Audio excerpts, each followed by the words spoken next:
you so much for joining us at Don't Leave Money on the Table, exclamation point. This session is going to focus on all things advertising, sponsorship, underwriting, every kind of form of revenue that you can get from local and national businesses.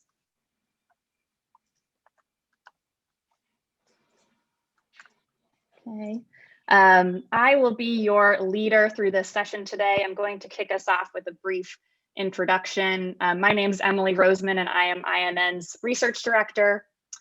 I'm then going to pass the mic to Block Club Chicago's Maple Walker Lloyd, and she is going to talk about some great newsletter advertising work that her outlet has worked on this past year.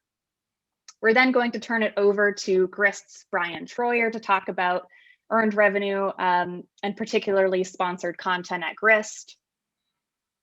And then we're going to conclude with some sales and business tips from two of, I think, the most brilliant business coaches for newsrooms out there, Susan Scott and Steve Shallett, who were both, in addition to their day jobs, really excellent business coaches for the Blue Engine Collaborative as a part of our Earned Revenue Accelerator. Let me just let in a few extra people here. Okay. And then hopefully we'll have around 10 minutes or so for any questions. But throughout this session, please feel free to post any questions you have into the chat box, and I'll try to answer some in real time as well. So before we dig in, I just want to give some quick context about why we're all here today talking about earned revenue.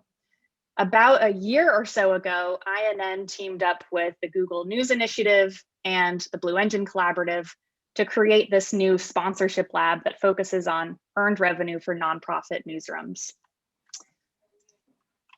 That summer, we wrote and published this earned revenue playbook that's pictured on the right-hand side. And Saman here will drop into chat a link to this earned revenue playbook so you can check it out for yourself. And then over the last year, we actually launched our first cohort as a part of the sponsorship lab that included Grist and Block Club Chicago, among other outlets, who went through coaching around how to accelerate their earned revenue efforts. Just a week ago or so, we launched our second cohort as a part of this accelerator. So this sponsorship lab is only just catching momentum now, which is really exciting. So INN thinks that earned revenue is really an untapped opportunity for so many nonprofit news outlets. You can see here, this is from our 2020 index data. Earned revenue is currently only on average 14% or so of a nonprofit news outlet's revenue pie. And we know that this is just the floor. We think that nonprofit news outlets really have so many more opportunities to leverage, to work with small businesses, and to create partnerships that can really become a substantial part of an outlet's revenue pie. When I say earned revenue, a lot of people are confused and don't know quite what that means or how we're defining it. So we use the term earned revenue as an umbrella term to kind of summarize different types of ads, sponsorship, and underwriting opportunities. So including newsletter ads, display ads on your website, sponsored and branded content, podcast ads, event sponsorship. And we'll talk about this in a minute, but we think all of these opportunities should kind of be thought about in terms of how you can package them together to create really unique opportunities with businesses. So with that, I am going to pass the mic over to Maple. Thanks so much, Emily. And as Emily mentioned, our newsroom, Block Club Chicago, we were one of the participants of the first cohort of the INN Ignite sponsorship training program. And one of the things that we really wanted to focus on in regards to our newsroom was generating advertising revenue in our newsletters. Last year, we made just over 20,000 in ad revenue, and we had a total of 9 clients with 1 return client. And the average client was paying for 2 to 3 ads in our newsletters. Next slide, please. So in this training program, my coach, Susan, and you'll hear from her in just a little bit, she really helped me think through simple ways we could generate revenue. Burnout is real, as so many of us know, and I'm the only person on the business side of our newsroom. Our editors, they're tackling multiple roles, payroll, HR, all of those things, along with their editorial duties. And so one of the ideas that Susan helped me to come up with was a referral program. And there's an email that we usually send out. These were referral programs. So I'm going to actually read it to you as soon as it pops up. There we go. And so this was to one of our former clients. So it says, "Hi, Alex. Thank you so much for choosing Block Club Chicago to promote your voter guide and our citywide newsletter. Sponsorship opportunities support our small but mighty journalist-run newsroom. It's also another way for us to partner with local businesses across Chicago and share your work with our more than 100,000 daily newsletter subscribers. As a way to say thank you, Block Club is launching our 2021 sponsorship placement referral program. For every referral you make that places an ad in our daily newsletter or any of our neighborhood specific newsletters, we'll give you 1 free ad with the purchase of 1 ad placement." And so the requirements, we would give out a very unique or simple promo code. And then the former client had to actually purchase at least 1 ad in order to get that referral ad for free. And then the other perk that we offered, there were no limit on the amount of referrals that they could request. And so next slide, please. So here's how it worked for us. So as I mentioned earlier, we had 9 clients last year. So we sent this email to the 9 former clients that placed the ads with us last year. And this promotion was only for our former clients. Now, I want to be clear about something too. If you do decide that you want to create a referral program, you can cater it to how you see fit. So you can create it that your former clients as well as the referred clients benefit from this. But we didn't want to dig into the weeds too much, so we wanted to keep it super simple and just send this out to our former clients. And then we also provided the promo code, as I mentioned in the last slide. And we did this so it would be a good way for us to keep track of who was reaching out because of the referral program. And so next slide, please. And so here are some of the bonuses of this referral program. So quite naturally, it's an incentive for organizations that support your work. The second reason, it's spreading the word about what you do. We were really, really shocked as we were going through this training program, how many businesses didn't even know that Block Club had ad placement opportunities. So this is just another way to let people know what you guys are doing. And then you're also thanking your supporters. And this was huge for us because last year we were in the middle of a pandemic and there was so much uncertainty. So to still have that support meant so much to our newsroom. And finally, obviously, the most obvious, we're generating revenue. So that's incredibly important as well. Next slide, please. And so here is our 2021 ad revenue to date. So we have a goal to generate about double of what we did last year. So anywhere between $40,000 to $50,000 in ad revenue by the end of this year. We're a little lower than expected right now with 11,000 as of right now. But at the end of 2020, we had a total of 9 clients and we're already at 6 clients. So we are feeling pretty hopeful that we can meet that goal by year end. Now here might be a question that a lot of you may want to know. Did we generate a lot of ad revenue from the referral program? No. The answer is no. But we generated just over $1,700. And even though that's not a ton of money, when you compare it to how much we've generated so far, the point is that this is another tool or resource that we can put in our back pockets to use to generate revenue. And so when you think about it, that's $1,700 that we would have never made. And then next slide, please.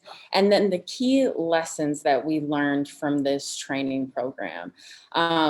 When we initially signed up for this program and we were accepted, I thought that what I'd learned would end up being a super heavy lift. And Susan really helped me to see that the ideas that we come up with don't have to be intense. They don't have to be difficult.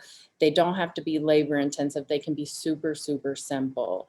And the other thing is you have to be open. Sometimes we allow fear to keep us from trying, or we may think that we don't have time to make these mistakes. We just need to know if it's going to work or if it's not going to work. But we have to be willing to try, because all it takes is that one time that could truly make a difference in a positive way to generate revenue.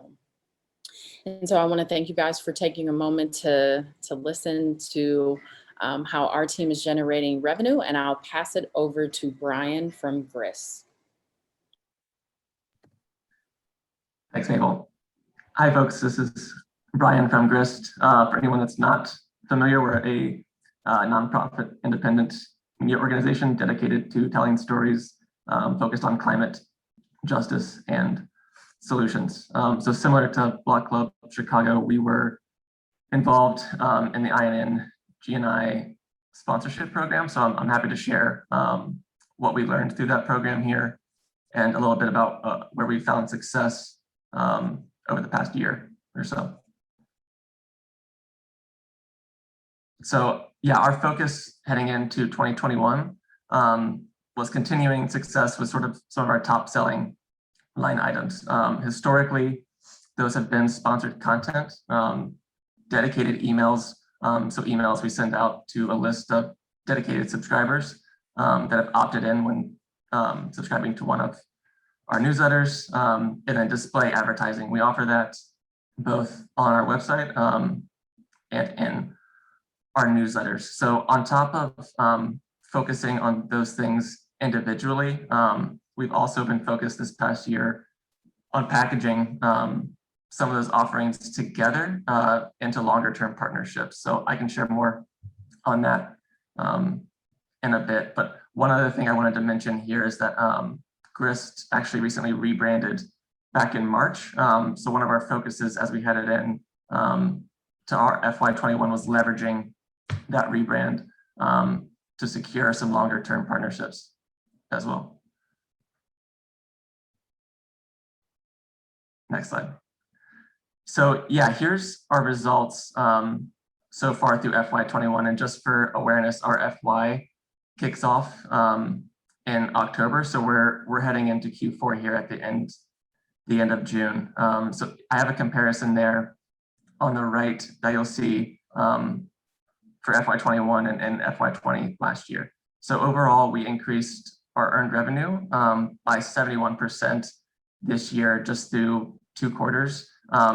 We were lucky enough that the INN sponsorship program started right at the beginning of our fiscal year. So the timing worked out really well for us, that everything we were learning, we could actively put into place. And we saw some pretty significant changes, as you'll see there. We increased sponsored content revenue alone by 71% as well through 2 quarters. And then we've increased something we call special sponsorship by about 190%. What special sponsorship is, how we define it at GRIS, is anything that's not in some of those line items I mentioned on the previous slide. So we've done some video work for folks that would fall there, the rebrand sponsorships that would fall under special sponsorship as well. Let me get to the slide here. And then, yeah, the last point I had there, just that, again, I mentioned the rebrand that launched in March. We did end up securing one of our longest term partnerships. And that was a $50,000 partnership that included sponsorship of an event series we launched with our rebrand, sponsorship of one of our key products every year that we release, which is Grist 50, and some other things as well, that sponsored content series, ads and emails, the things I mentioned previously as well. Next slide. So as you saw in that graph on the last slide, one of the things we've had the most success with this past year is sponsored content. We publish all of the sponsored content at Grist under Grist Creative. So that's the name everything is published under. You can see on the right there, there's a screenshot of what that looks like on the site. At the bottom there, the image on the bottom is a screenshot of when we promote on Facebook. So just in terms of how we're promoting the sponsored content, we promote it on our homepage for a period of 1 week.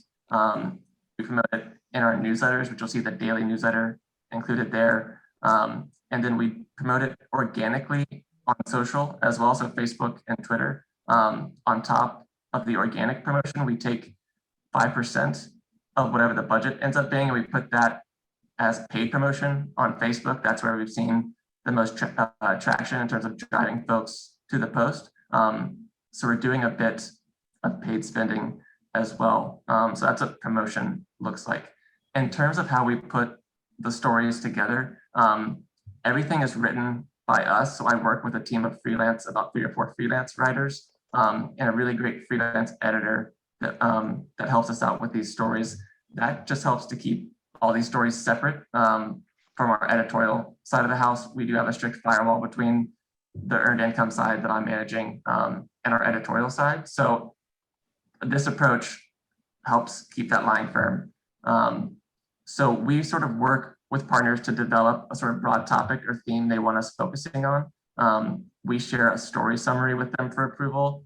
Once that's approved, we go ahead and hit the ground running and typically follow up in usually 2 or 3 weeks with a first draft, and they have a chance to review that as well, give us edits and feedback that we typically incorporate based on what those edits might be, and then we get it published on the site. So that's what it looks like to put those together. On top of selling single sponsored posts, we've also had some success the past couple of years with packaging series of stories. So that typically starts, it can be anywhere from 3 to 6 stories, but this gives folks an opportunity to tell multiple stories through a series. We're typically publishing 1 story each month for our partners, so they can last anywhere from 3 months to 6 months. And this just gives folks a longer a longer time of being in contact with our audience, and sort of shows that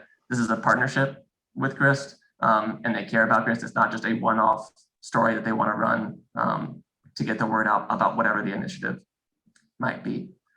In terms of who we work with on these stories, we work with both corporate partners.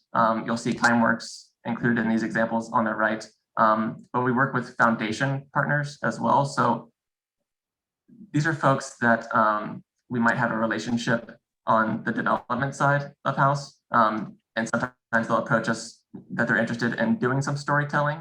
And what that typically looks like is we're writing stories to help highlight some grantees that they might be funding. So all I'm trying to say here is that while we do work with plenty of corporate partners, given that this is, we're all nonprofit publishers, you could think about approaching foundations as well to help them do storytelling.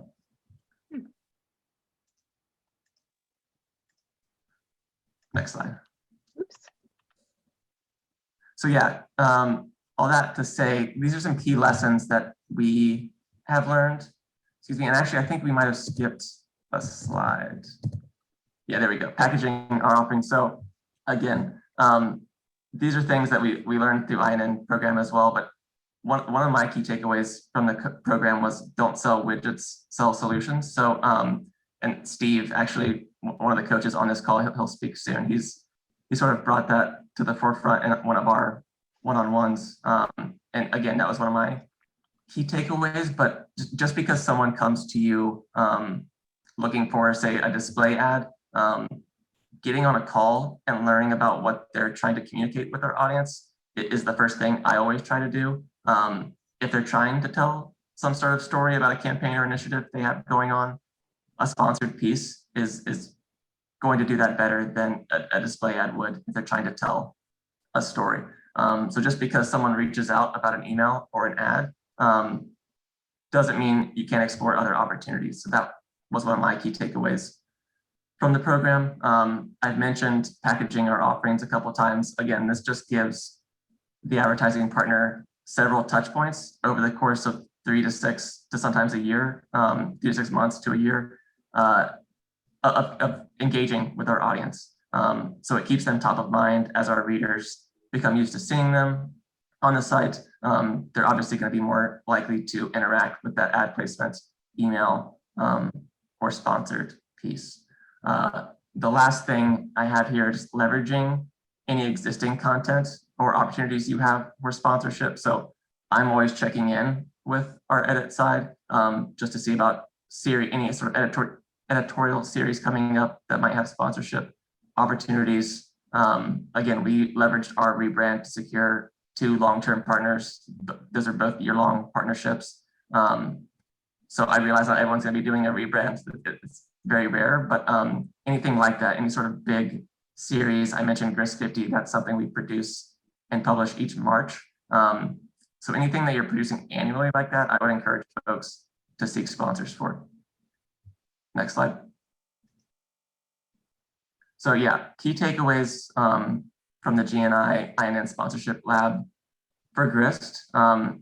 This is something we've been putting in practice for a couple of years, but INN sort of drove it, the sponsorship program sort of drove it home for us, and that is treating prospects as relationships, not transactions. So again, as soon as someone reaches out, I try to set up a phone call. That's the way I'm going to learn the most about what they're trying to communicate, and they can learn the best way about what we have to offer at Grist. Mabel said it, but don't be afraid to experiment, explore, and create new opportunities. This is something we're always doing at Grist. That doesn't mean they're always successful, but it's always something that we're exploring and offering is new opportunities. Communicating your value proposition. So at Grist, I mentioned we're focused on telling stories dedicated to climate justice and solutions. So that's what I always lead with. That's our value proposition. We have an audience that's highly engaged and wants to act if they're given the opportunity. So I'm always sharing that as well. So that goes into our value prop also. I just mentioned it on the last slide, but just because someone reaches out about one thing doesn't mean you can't approach them with another opportunity. So don't sell widgets, sell solutions. And I would encourage folks to start, if you're able to, try offering a package of offerings. Even if someone is reaching out about one thing specifically, there's a good chance they'd at least be interested in learning about other opportunities as well. So with that, I'll hand it off to one of our coaches from the GNI INN program, Susan. Hey, everyone. It's really lovely being here. I have one slide, just one, but I'm going to talk about it for maybe a minute. So this says to sell impact and not eyeballs. You've heard the specifics of the great work that Maple and Brian did during the sponsorship lab. And in both cases, they were successful because they approached sponsorship from the perspective of impact and not just eyeballs. They adjusted and they modified their approaches to earn revenue to leverage their known and then newly discovered assets. Brian just said, we discovered, oh gosh, we could package our offerings. My point with this slide is simple, but it is layered. Success in this work requires a conscious and an intentional approach to generating revenue. And part of your ability to have impact is also, this is a whole nother session and a whole nother conference, but smart uses of your time, because that plays into how successful you can be.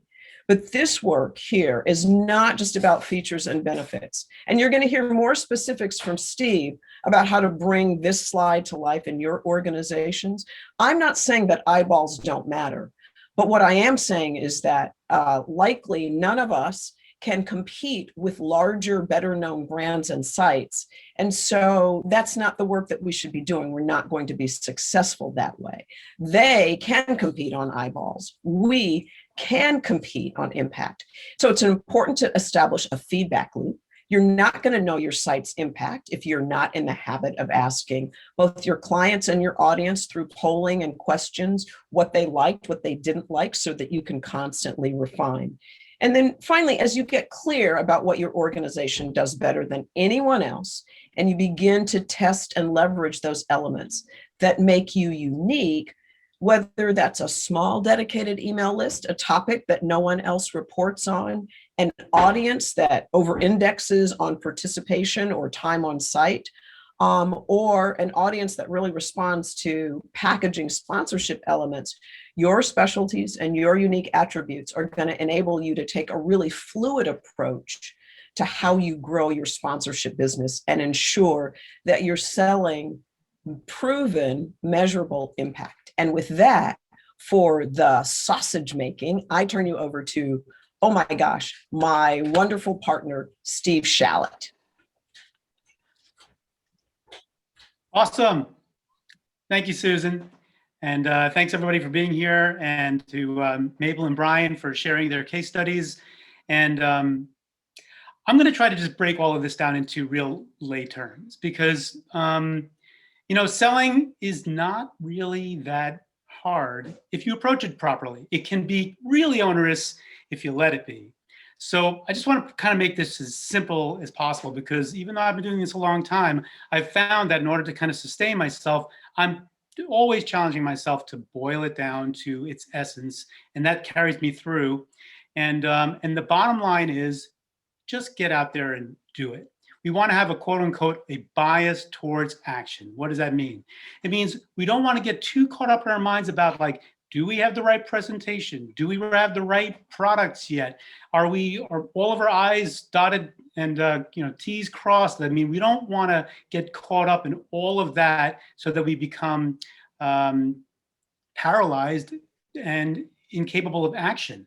The best thing to do is, if you're doing something, if your organization is doing something that you believe in, then there are going to be people out there who believe in it too, which means that it's simply get out there and start talking to people. So let's look at the next slide. You can call anyone. You know, the thing is, it's never the wrong thing to reach out to someone. You can make hay on any contact that you have. No one is going to be mad that you might have called them. As a matter of fact, most people appreciate that you would have called them, regardless of the outcome, because you might have something that they like. And if you do, they're going to be grateful that you got in touch with them. And if you don't have something for them, then that's fine too. So let's say that you called somebody, a client, or current client, or somebody you think ought to be a client. Presumably, you have an idea for them. Okay, what is your idea? Let's look at the next slide. Well, this stuff looks pretty familiar to you because it's all the stuff that we've been talking about for the entire program. This is the currency of ad sales, currency of sales, because at some nominal level, you are transacting in kind. And by that, I mean, they give you money and you give them something in return. And I want to speak a little bit to the chat that's been coming in about, like, can you sell advertising if you're a nonprofit? And the answer to that is yes. And there is some accounting stuff behind that. But the bottom line is that you most certainly can monetize the asset that you have, the published asset, for third-party entities, clients who might like to take advantage of it in some way. So presumably you're going to come up with an idea that says, well, I imagine that that a certain client might like a certain thing. So then you're going to call them. All right, let's see what that looks like. But you're not selling them. Don't sell. This might seem antithetical here, or kind of oxymoronic. You don't, as a salesperson, you really don't want to be selling. That connotes poorly, and with good reason. Brian was talking about, Mabel was talking about, solution selling, and Susan went into depth about, the message and not selling eyeballs. That stuff is completely correct. Because basically, the salesperson, this is what takes the pressure off of you, it takes the angst out of it, is that you're not responsible for the outcome. It's not on the salesperson to give a product viability. Your job is just to be the messenger. Now, you got to be a good messenger, you got to be articulate, you got to be fluent and all that. But at the end of the day, you're really just going to somebody and saying, you know, you might like this.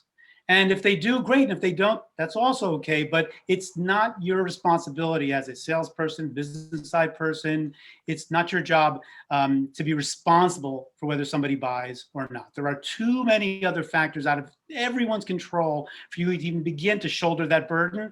And it's very important to offload this burden from yourself so that you can get up there every day and like call people, you know, because this is, you know, it's hard. But it doesn't have to be that hard if you understand that you're really just the conduit for what might be a great idea for someone. So let's take a look at the next slide. So we've been throwing this term about client. What does a client look like? You might have clients, you might want clients. What is a client? I mean, we know that they give you money, offload the burden to no one. I'm looking at the chat here. Just going to digress for a second. When I say a salesperson should offload the burden, I mean, just don't take responsibility for the outcome. If somebody buys, great. If they don't, that's also okay. But back to this client bit here. What does a client look like? There's two criteria for a client. Number one, they have to buy into what your organization is doing. They have to believe in what you're doing. They have to think that you're doing something of value. And the second thing is, and this is really where the buying dynamic lives, is that they have to think that your readers are important to their business in some way. It's like if they can surmise that your readers represent some opportunity for them to move product or to participate in their charge or their effort in any way, then you have a case for why you should do something with an earned revenue product, advertising, sponsorship, underwriting, these things that we're talking about. And your job is not to be responsible for the sale. Your job is to help be fluent in the reasons that it will help them understand why they might believe in your organization and why they think your readers might be worthwhile. That's the job, is just to really represent everything that's good about what you're doing so that people can understand it for themselves, on their own terms. If you can get somebody to arrive at a conclusion, a client, prospective client, where they're saying yes to questions 1 and 2 there, then you're ready to go. And then you're ready to build a solution for them that they can buy. So let's look at the next slide. You know, getting to the bit about this being, you know, tough to do, or it can be tough to do, there's some things you want to try to keep in mind going along the way. And this is just going to keep it real. So a pro tip is, you know, you call somebody up. There's something that I like to make sure happens every time I talk to somebody. When this call concludes, whether I called them, I went to see them in person, I emailed them, or whatever the form of interaction was, I want them to make sure that they felt like they got something from talking to me that was of its own value. You know, there has to be something that makes them glad that they heard from me. You have to have some offering, you know, drop some knowledge on them, something that makes them feel like, well, I'm glad I spoke to Steve today. We didn't have a deal we could do together, but, you know, he brought something that was useful for me. Whether that's some industry perspective that you've learned that you feel they might be germane for them, or if there's some kind of like case study or advertising or marketing example or best practice you witnessed elsewhere that you thought would be good for them to know about, you can tell them about it. Or if there's some development in your own organization that might be unknown to them that you think might be relevant, just something so that they feel like you're adding value to their day. Because if you do that, they'll be willing to talk to you again. You know, the thing that really severs the conversation between prospective clients and the seller is when the prospective client thinks that you're wasting their time or you're just trying to sell them for its own sake. That is something you don't want to have happen, because put yourself on the other side of the equation. Person calls you like that, you don't want to talk to them. So it's really important to be cognizant of contributing to their day in some way. It's really that simple, and to make sure that you're kind of set with that before you make the call, because you have to leave the call with their wanting to speak with you again because they thought there was value in having spoken with you. It's just a little thing to keep in your pocket there, because it'll kind of set your compass before you call someone. So let's move on. Qualify, qualify, qualify. This really seems, you know, kind of like, you know, real trade kind of stuff. And I guess it is. But basically what this means is you have to ask for permission to put, you know, to offer things to people if you want them to do something. You know, it's like if you want to say, I'll just read this verbatim because I think I use it a lot of the time. It's like, we have an opportunity we think you might like. I'd like to share it with you, and including some perspectives of some other clients who have found value in this sort of thing. May I share it with you? They're probably going to say, yeah, what is that? And then you can go ahead and tell them, you need that permission to proceed. If they say, nah, it's not a good time for us, or we're not interested in anything right now, then you know what? There's no reason to really push on that, because it's just going to sour the potential to speak to them at another time. That it could even, be downright offensive. So you have to be sensitive that if somebody's really not open to hearing something right then, you said, it's okay. You know what, we'll try you again another time. We think we'll have some good stuff for you, and we'll circle back with you from time to time. Thanks very much, and you let it go. And I think everybody can kind of identify with that you want to make sure that next step is you've got permission to proceed. And if you do that, you keep taking those steps until you have a deal. So let's move on to the next slide. So this is really forensics. This is like real kind of blocking and tackling. You called somebody. You had a little factoid or an offering in your pocket. You had an idea you thought they might be interested in. You asked them for permission to proceed. You did all these things. Then there's an outcome. What happened? Well, obviously we want them to say, yes, we love that idea. Let's sign it up and do the program. That's, we all want that. Or they might say, you know what, it's not for us. Not good timing, glad we had this conversation, but we can't do this right now. And you know what? That is okay. And this goes back to what I was saying about not being responsible for the outcome, because someone saying no to you might have everything to do with their own circumstances or timing or external factors, and nothing to do with you or your own organization or what you offered them. So if somebody will, in this due course, say no to you, it's quite all right. That's okay. There's only one cardinal sin in sales, and that is the perpetual maybe. Because think about it for a second. If somebody is like, well, we'll call you back, or we'll let you know, or why don't you try some, call us back. Basically, you haven't engaged them well enough to know whether they feel good or bad about it. They basically have just kind of, there's a degree of apathy in there where we haven't done our job. We don't want to be in that, like, we really want to force the issue, not in a harsh way, but we want to get to a place where we've created value. And you know what? If somebody says no for a considered reason, there's value in that, because you learn from it, they learn from it. Just be mindful of like that kind of like soft kind of brush off. It means that we didn't get someplace. So beware the maybe, welcome the yes, welcome the no. All right, let's go to the next slide. Let's wrap this up. I find that a lot of things in sales, whether I'm like coaching somebody or one of my sales teams or even myself, you got to rev yourself up and get ready to go. And that's really rooted in, you got to believe you can win. Your organizations, everybody on this call, you're doing great work. It matters to a lot of people.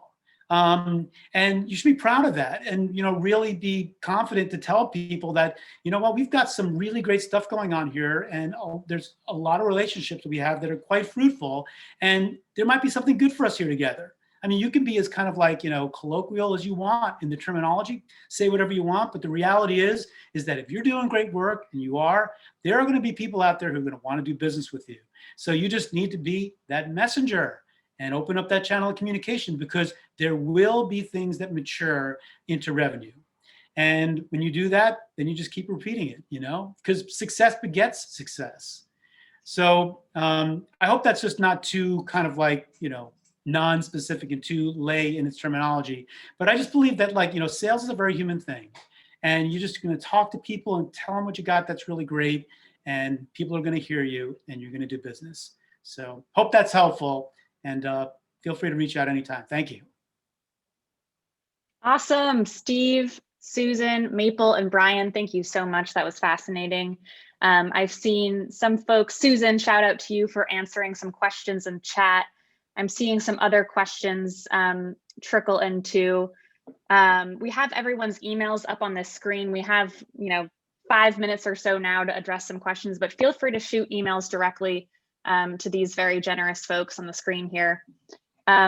Let's see, Brian, you said you might have some answers to some of the questions trickling into the chat. Can I pass you the mic?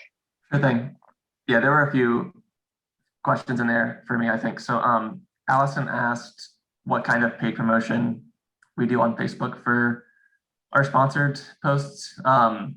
Those are boosts, Allison. So we don't create targeted ads or anything like that. So we post it organically, and then I'll put some money behind it. We also, you can get targeted with who you're boosting that to. So I generally work with the sponsor to see what kind of audience they're interested in targeting for the story.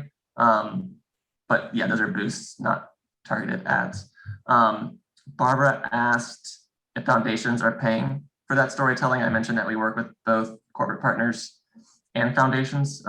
Those foundations are paying for the stories, and typically those are series. Actually, I don't think we've done a couple standalone stories with foundations, but they're typically paying for us to produce anywhere from, like I said earlier, 3 to 6 stories that are highlighting a handful of their different grantees.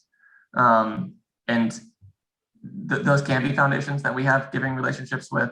They might be a foundation that is only working with us on the earned income side. Barbara also asked how readers have responded. Stories perform well for us in terms of the sponsored posts. So they perform on par with our standard editorial content. The only difference between the two is that we're not doing any boosts of our standard editorial content. So we're doing a little bit of spending to get them to that level of our standard content. So hopefully that makes sense. And then John had a question.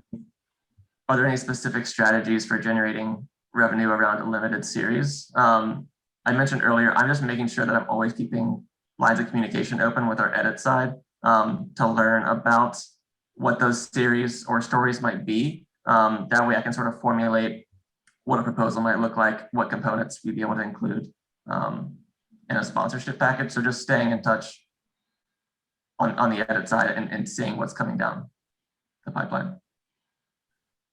I think that's all the questions I had seen. Awesome. Thank you so much, Brian. I just posted in the chat a link to the earned revenue playbook that a few of us have mentioned. So please check that out. There's a just quick download form. You just need to enter in your name and your email, and then it'll download as a PDF for you. In the last few minutes here, if your questions haven't been answered, feel free to unmute. Oh, go ahead, Brian. Sorry, I was just saying Matt Gasavi had one. Oh, great. Yes. And it was how many of these folks are coming back year over year? I would say off the top of my head, Matt, probably 25 to 30% are return customers. So we do have a number of folks that we're always year over year we're working with. But I'm always searching for new ones, and we always have new folks reaching out. So about 25 to 30% return. Hey, Emily, I'd like to jump in. I want to elaborate a little bit on foundations just really quickly. Another thing that you can do with foundations, it's not every foundation, but if you are working with a foundation or interested in working with a foundation that does a lot of research and they're interested in having that research promoted and you're in the events business, it is possible to approach them to ask them to sponsor your publicizing their research. Now, you would decide, right? You take in their research and you decide whether that makes sense on your site or whether that makes sense as an event based on the work that you do in your communities.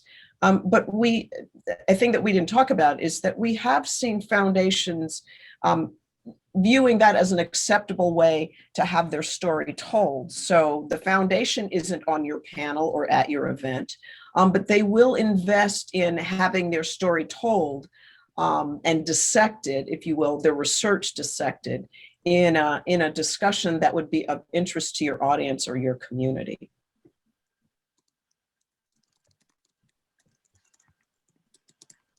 Awesome. All right, folks, we have unfortunately reached time here. If anyone has any lingering questions about the GNI INN Sponsorship Lab from the INN side of things, please just send me an email at emily.r@inn.org. And you can also go to INN's website under the research tab and then go to guides to find the full earned revenue playbook